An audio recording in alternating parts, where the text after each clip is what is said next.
If you don't believe humanoid creatures exist, these three people would disagree with you. They didn't see a light in the sky. They got close enough to see a face, and none of them have been able to explain it since. This happened to a family I'll call the Millers, out on a stretch of land past Farmington. The kind of property where your closest neighbor is a 10-minute drive away, and the nearest streetlight might as well be on another planet. I'm telling this one secondhand, pieced together from 4 separate accounts that never once changed, no matter how many times each person was asked to repeat it, years apart, without comparing notes with each other first. The Millers had lived on that land for almost a decade. Michael, the father, had grown up 2 counties over and always talked about wanting space, real space. The kind where you can't hear your neighbor's dog bark. His wife Lisa ran a small at-home business. Their son Brandon was 17 that year and their daughter Emily was 14. By every account, it was a quiet, unremarkable family. The kind that shows up in a report like this and makes investigators uncomfortable precisely because there's nothing about them that explains what happened next. Neighbors who'd known them for years described the family the same way every time they were asked.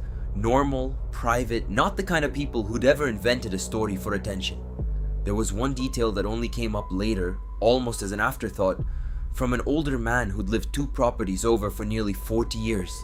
He mentioned almost apologetically that his own father used to call that particular stretch of land the quiet spot.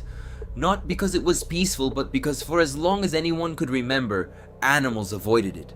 No deer trails crossed that field, no coyotes denned near it.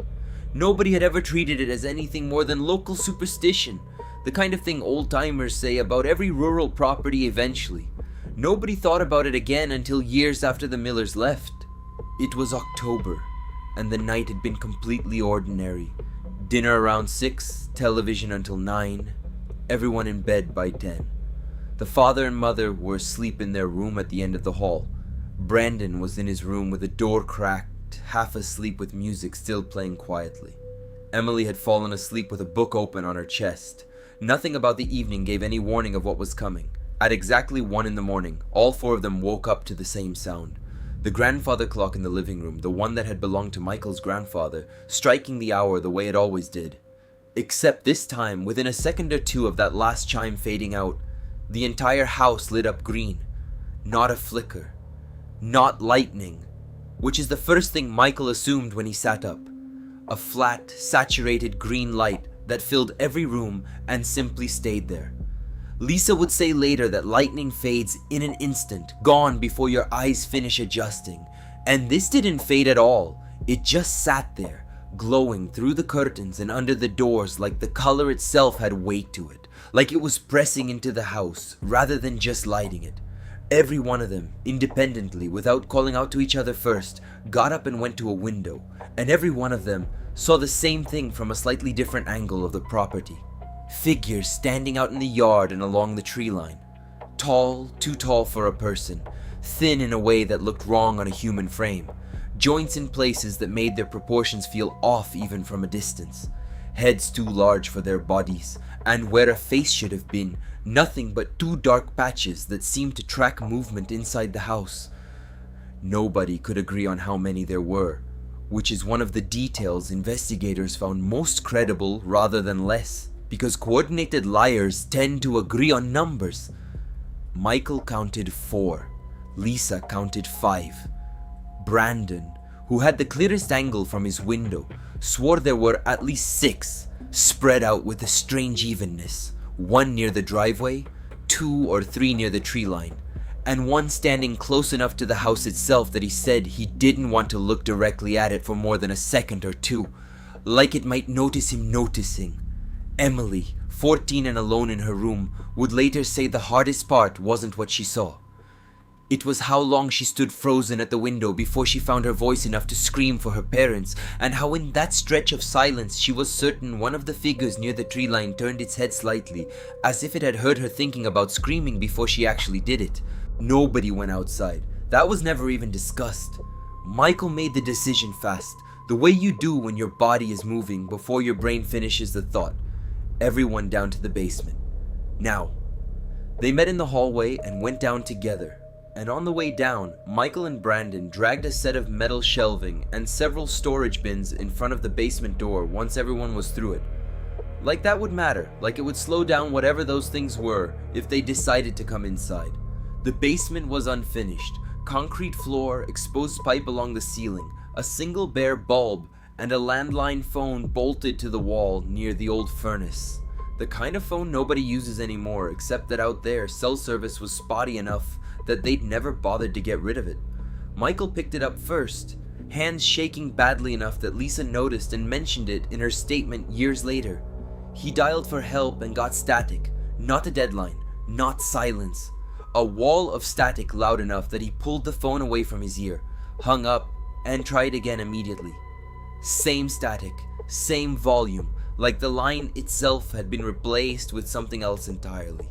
Lisa tried next and got the exact same sound. Even the kids, when interviewed separately years afterward, remembered that detail without prompting, which is the part that investigators could never fully get past. A dial tone failing on its own is nothing, happens all the time in rural areas. 4 different people interviewed on 4 different occasions, independently remembering the same specific texture of static, is something else. Their cell phones showed no signal at all. Not even the single flickering bar they sometimes got on a good night. They sat together on the cold concrete floor, backs against the wall farthest from the door, and they waited. According to all 4 statements, they occasionally heard sounds from directly above them, footsteps that didn't sound quite right, too evenly spaced, too heavy and too light at the same time. At least twice. Something crossed the floor above the basement slowly enough that Michael said he could track it moving from one side of the house to the other, pausing directly above where they were sitting, for what felt like a full minute before continuing on. Brandon later admitted he spent that entire minute with his hand clamped over Emily's mouth, not because she was making noise, but because he was terrified that at any second, one of them was going to. They stayed down there until the sound stopped completely, and they heard nothing but their own breathing and the hum of the furnace for what felt like hours. Near what they guessed was sunrise, Michael decided it was over. He pulled the barricade away from the door, unlocked it, and opened it, expecting to see the hallway leading back up into his own house. What he saw instead was an open field, grass, dirt, pale morning light spilling in through the doorway instead of the dark hallway that should have been there. No walls, no stairs leading up, no house. His family stood behind him at the top of the basement stairs, looking out through a doorway that had no business opening onto anything except their own home, at empty land stretching out where the rest of the house should have been standing. They walked out, because staying in the basement forever wasn't an option, and found that the basement itself was, as far as any of them could tell, the only structure standing anywhere in sight. When they finally got their bearings using a distant water tower they recognized, they realized they were roughly a mile from where their actual house was supposed to be. A mile of open field and scrub brush with no visible path connecting the 2 points. No debris trail, nothing to suggest the house had been destroyed or moved by any conventional means. It was simply somewhere else. Or they were, and nobody has ever agreed on which way to phrase that sentence. One detail Michael only shared years later, almost in passing, was that he'd contacted the regional power company afterward, mostly out of a need to explain the green light with something ordinary. Their records, which he eventually got a copy of through a friend who worked there, showed no surge, no outage, and no unusual activity on that line at any point that night, not on their end, and not on any neighboring property. Whatever had lit up that house, it hadn't come from anywhere the power company could account for. And the technician who reviewed the request for him apparently told him, off the record, that he'd never seen a service record come back that clean before, like the house had simply generated the light on its own out of nothing. When the county surveyor was eventually brought in, weeks later, at the family's insistence, he confirmed the distance almost to the foot and confirmed something else nobody had considered.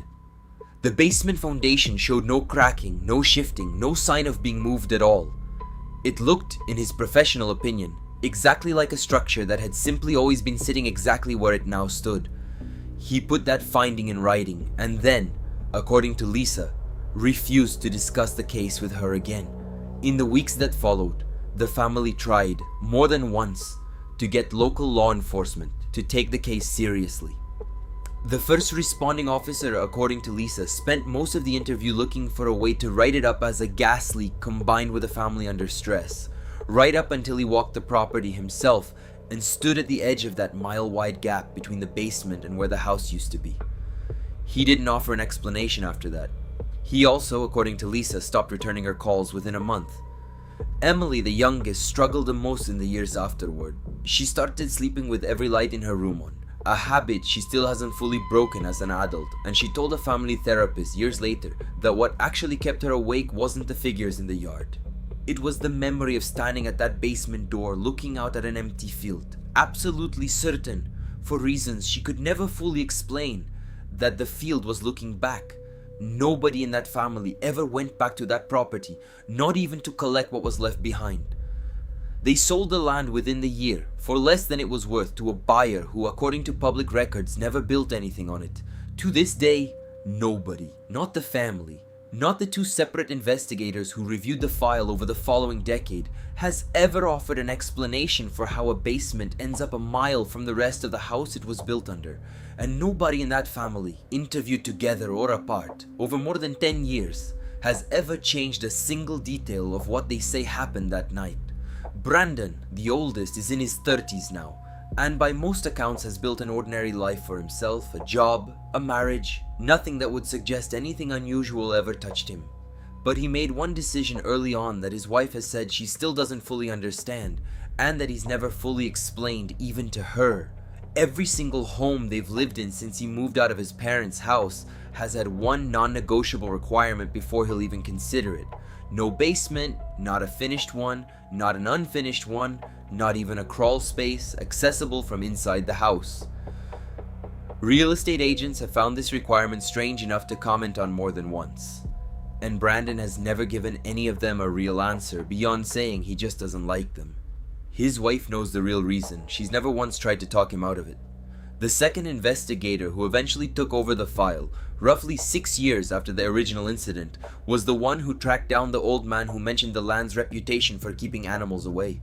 He included that detail in his final report, alongside a note that he found, in his words, no natural explanation for the displacement, the static, or the light, and that he was closing the file not because it had been resolved, but because there was nowhere left for the investigation to go. That report has never been made public in full. What has leaked out over the years in fragments is enough that a small number of people who study cases like this one still consider it one of the most thoroughly documented and least explainable encounters on record. 3 friends of mine decided on a whim to hike out to a lake tucked into a stretch of pine forest that doesn't get much foot traffic. The kind of place you find by accident on a map and decide to check out because you're bored on a Saturday. Nothing dramatic about the plan. Drive out, watch the sunset over the water, hike back to the car before it gets too dark, go home, and forget about it by Monday. One of the 3, I'll call him Danny, has native heritage on his mother's side, and he'd always said that made him uneasy out in those particular woods specifically, more than any other patch of trees he'd hiked before. He couldn't really explain it beyond saying it felt like the land itself paid closer attention to him than it did to other people, which the other 2 used to tease him about constantly, right up until that afternoon. His grandmother, he told them more than once on the drive up, had specific rules about that stretch of forest, rules she never fully explained beyond telling him to be respectful, and to never, under any circumstances, name the things that might be listening. There was a small hand-painted sign nailed to a post near the trailhead, weathered enough that most of the text had faded, except for a handful of words still legible near the bottom. Stay on the market path after dark. Nobody thought much of it at the time. Trailhead signs say all kinds of things, warnings about ticks, warnings about flooding near the lake in spring, and the 3 of them had seen a dozen versions of the same generic sign at a dozen other trailheads over the years without incident. Danny says now that it's the one detail from that whole day he can't stop replaying, because unlike every other sign he'd ever seen, this one didn't explain why. They parked in a small gravel lot that was completely empty, except for their own car, which nobody thought twice about at the time. The trail in was easy, well marked, maybe 40 minutes to the lake through dense pine that blocked out most of the late afternoon light even before the sun officially started going down. They were joking around the whole way, the way you do with people you've known since high school, and at some point one of the other two, I'll call him Ted, pulled up a recording on his phone of what was supposed to be a cryptid call he'd found online, holding it up and playing it just to mess with the other two.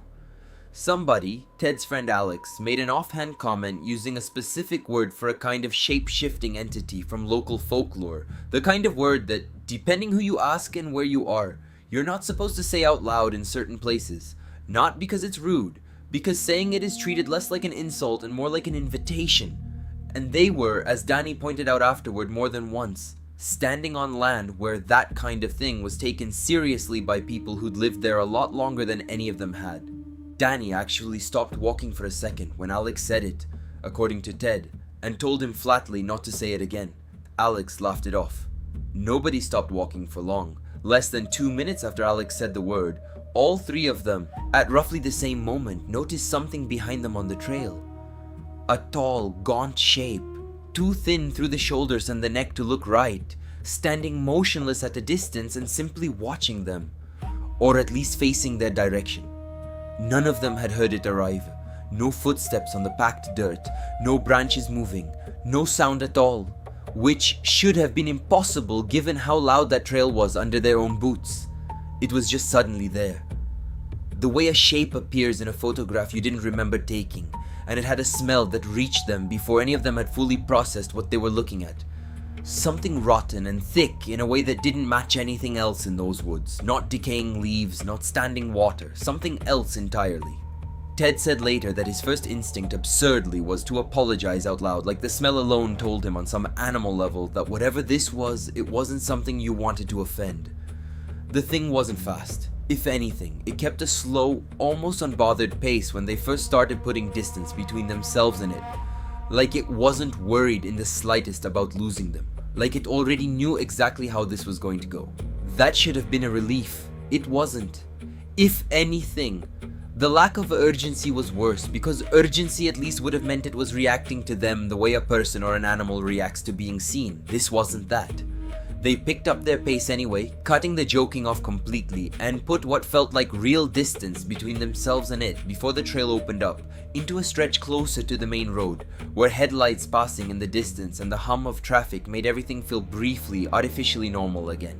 That's when Danny made the mistake of looking back, mostly just to confirm to himself that it was gone. It wasn't gone.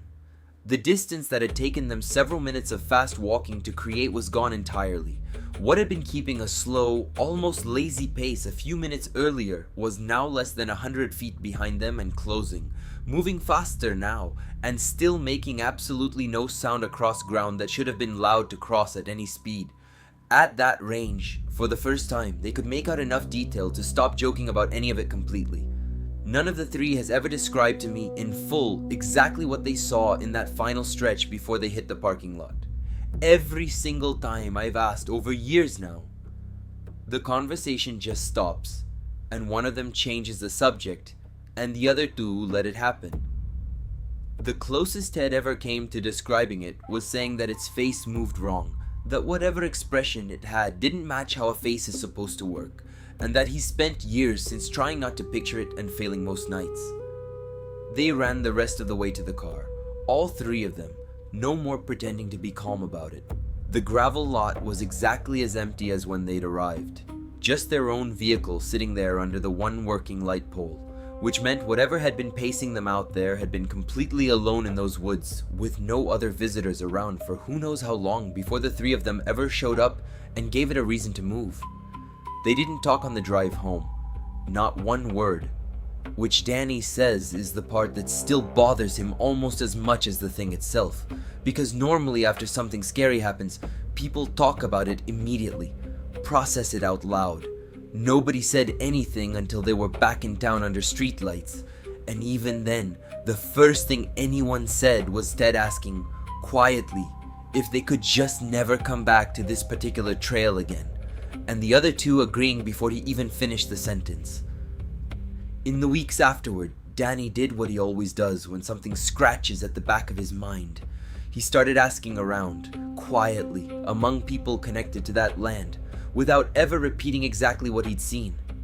More than one older relative gave him the same reaction before he'd even finished describing it in vague terms. A long pause, a change of subject, and eventually, reluctantly, confirmation that the description matched something people out there simply didn't discuss casually, especially not with someone who'd said its name out loud on its own ground.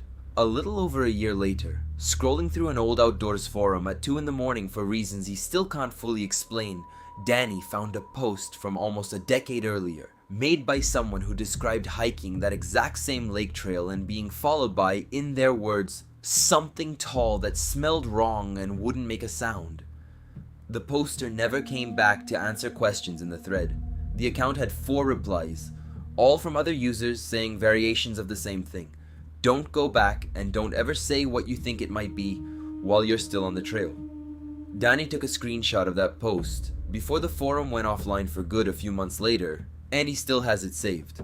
Though he says he's only shown it to one person besides Ted and Alex, and he made that person swear not to ask him about it again, Danny still won't hike that trail. Ted eventually moved out of state for work, and according to Danny, still won't talk about that day even over the phone. Alex, the one who said the word in the first place, apparently apologized to Danny privately more than once in the years since, unprompted, for something none of them fully understand or can explain. And Danny says he's never once said it was okay, because he's honestly not sure it was just a word. This one came from a contact who spent several years in the Mexican military before he left the service entirely, years earlier than most people in his position typically do, and who agreed to share what happened only on the condition that his name never be attached to it in any way. In the summer of 2019, his unit, roughly 20 men, was deployed into a remote, densely forested stretch of the country to locate and destroy an illegal marijuana growing operation believed to be hidden somewhere in the Sierras. On paper, it was a straightforward mission. Locate the crop, destroy it, extract. Nothing about the briefing suggested anything unusual. My contact had been with that unit for almost 3 years by that point. Long enough to know most of the men by more than just their last names. He described it to me as a good unit, tight. The kind of group where people looked out for each other without being told to, which he says matters when you're trying to understand why what happened afterward hit all of them as hard as it did. They'd done dozens of operations like this one before, routine by military standards, uneventful more often than not. Nothing in 3 years of service had prepared any of them for what that particular deployment turned into. And my contact says that's part of why so many of them struggled afterward to reconcile the 2 halves of that same career.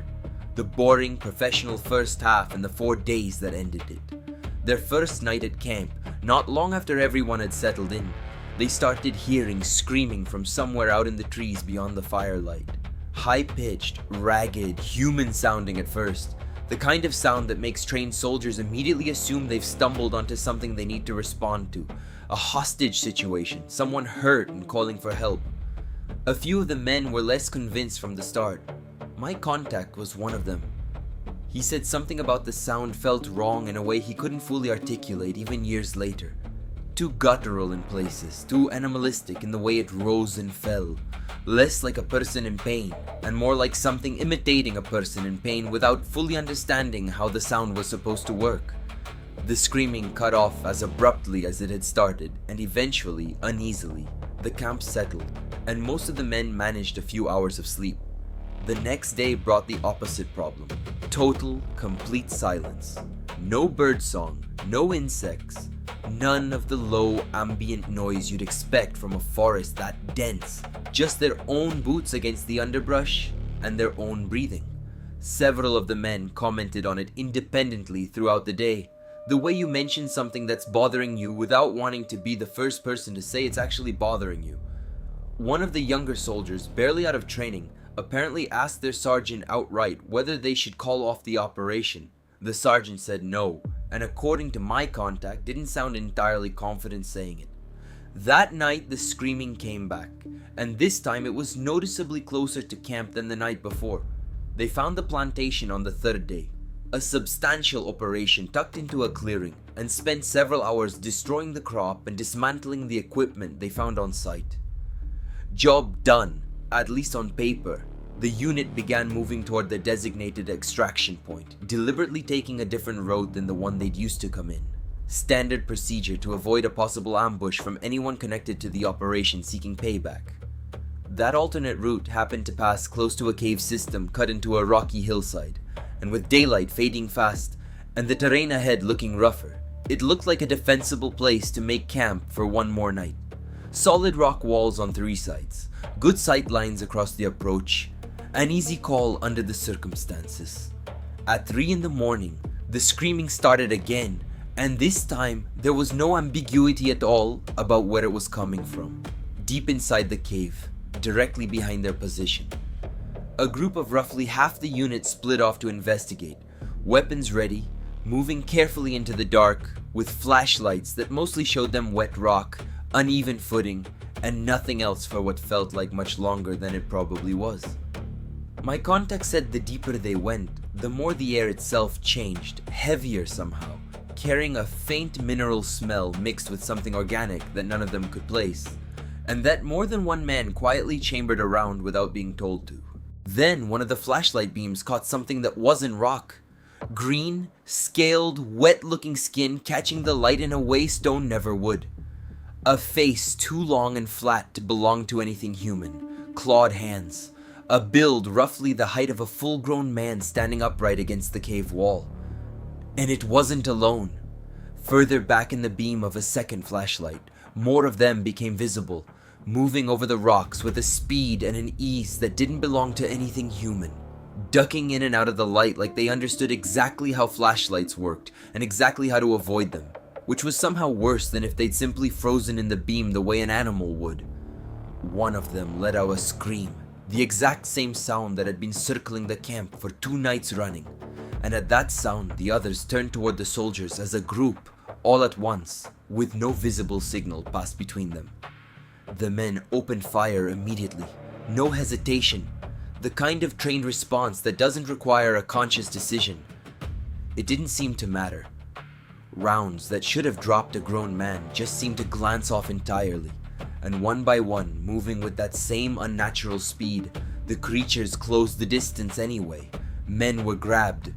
My contact wouldn't describe in detail exactly what he saw happen to the 2 soldiers who were caught before the rest made it out, only that it happened fast, faster than it should have been physically possible for anything that size to move, and that the survivors were screaming just as loudly as anything in that cave by the time they stumbled back out into the open air. He did say that one name, a young private everyone called Flaco, was the one he still thinks about most, because Flaco was directly beside him 1 second and simply wasn't there the next. The survivors who made it out of that cave weren't in any shape to keep functioning as a unit for those first few minutes.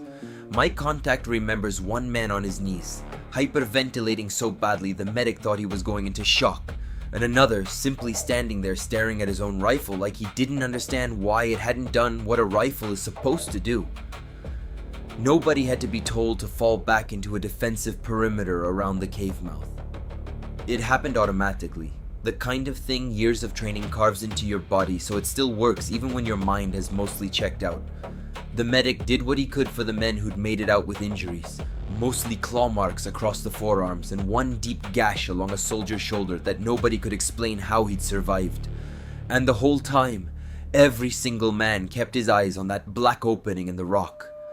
The remaining camp went into full defensive posture immediately, radioing for emergency extraction, weapons trained on the cave mouth, waiting for whatever was down there to follow them out into open ground. It never did. For several long minutes, nothing happened at all. Just 20 men standing in a tight perimeter, with weapons raised at a black opening in the rock, nobody speaking, everybody listening for movement that never came. What came instead, less than 10 minutes later, according to every account given separately afterward, was a large black helicopter with absolutely no markings of any kind, no insignia, no registration numbers visible anywhere on the airframe. 4 figures dropped down from it, dressed head to toe in matte black tactical gear with fully polarized visors hiding their faces completely. And when they spoke, giving orders, their voices sounded processed and filtered in a way that struck every soldier present as distinctly wrong, Not quite human, though none of them could explain exactly what made it feel that way beyond insisting, independently, that it did. The four strangers ordered the unit to stand down without raising their voices even once, and walk directly into the cave mouth without hesitation or visible fear. More of that same screaming followed almost immediately, layered now with short, controlled bursts of automatic gunfire, and then, after roughly 2 minutes, complete silence. When the four strangers finally re-emerged, 2 of them were dragging bodies between them, the same green-scaled things the soldiers had glimpsed inside. The remaining 2 approached the unit's commanding officer directly, and in that same flat-filtered voice, informed him that they operated under the direct authority of the Mexican government, that they already knew the full identity of every soldier present in that unit by name, and that none of what had happened that night was ever, under any circumstances, to be discussed again with anyone for any reason. The implication of what would happen if that instruction wasn't followed was made clear without ever being stated outright. With that, the 4 strangers loaded the bodies onto the helicopter and lifted off, leaving the unit standing in the dark with 2 men missing and no official explanation they were ever permitted to file. The official paperwork that eventually reached the families of the 2 missing soldiers listed them as killed during an exchange of gunfire with cartel operatives connected to the destroyed plantation.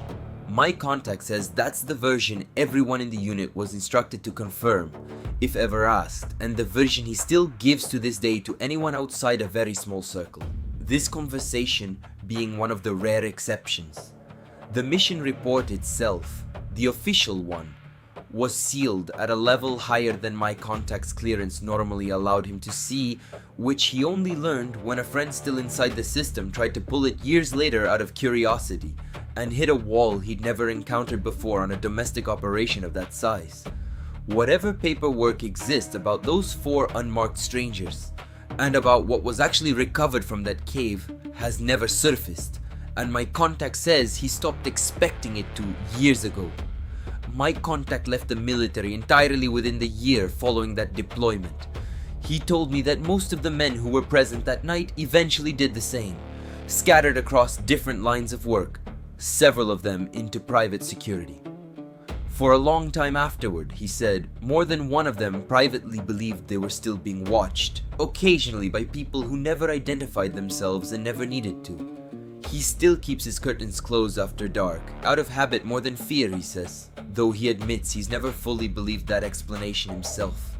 Whatever these things are, wherever they come from, the one thing every witness across all 3 of these stories agrees on, without exception, is this. They don't announce themselves until it's already too late to leave, and by the time you understand what you're looking at, the decision has already been made for you.